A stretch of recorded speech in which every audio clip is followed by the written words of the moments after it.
Hello, my friend. This is Clyde. Let us have part two of a conversation we started yesterday.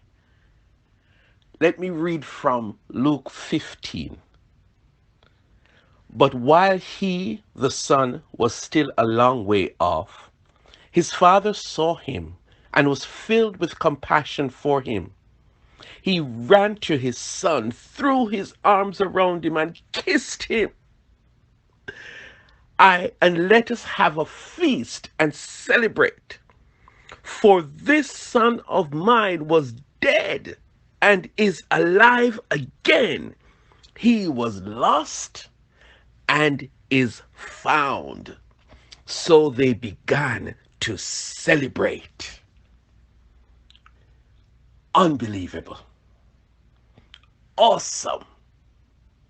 Fantastic. The truth is, I am lost for words. I'm lost for words. And I'm just here thinking, what a father, what a dad. Think about it, my friend. This young man had asked his father to give him all his inheritance. He had left home, gone away for a time. We don't know how long he was gone for, but he must have been gone for a long time because he wasted all his money. His money ran out, and then he had to go find a job working with pigs, feeding them. But guess what? All the time that he had gone, his father lived with this strong hope that one day my son is going to come home. He is going to come back home. And I don't know if his dad sat out on the porch every day looking for him. I don't know if he had people watching out for him. I don't know. But picture this. The Bible says that on this particular day, when the son was a far way off, walking, disheveled, wounded, without no suitcase, tattered, looking skinny. And somehow dad recognized that figure coming down the street. The only person who walks like that is my son. And the Bible said that dad ran to meet him, ran to meet him. And when he got up to him, dad threw his big old arms around his son and hugged him and he kissed him. Oh my goodness. Remember now, the son it was who said, listen, I'm going to draw my sorry self home and I'm going to beg my father to forgive me and take me back.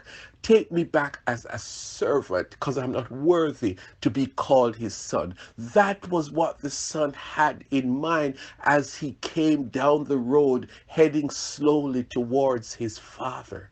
But here comes a dad running with passion and joy and tears in his eyes and grabbed his son and hugged him and kissed him. And the boy tried to give him the speech about confession and forgiveness. And dad just moved past that and he didn't request, dad ordered that there is going to be a party that very day.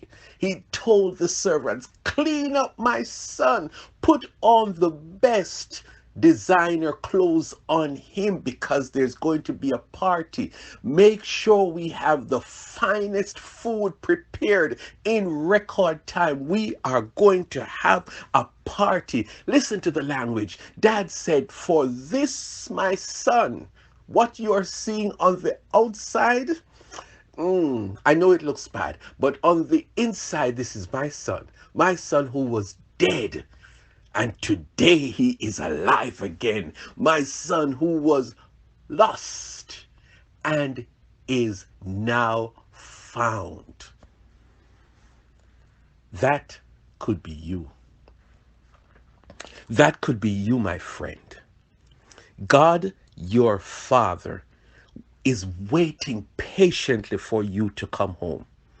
Trust me, you might be a long way off, but your Father in heaven, He is running to meet you, to welcome you, and He will throw His big old arms around you and say, welcome home, my son. Welcome home from a life of hurts and pains and failures and disappointments and fear and grief. And guess what?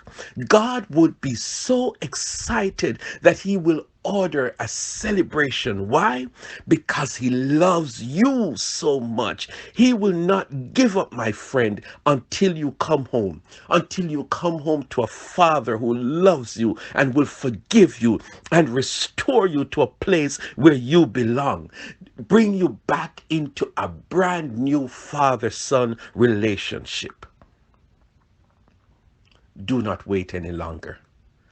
Do not wait another minute.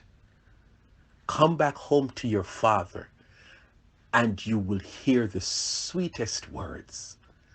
Welcome home, my son.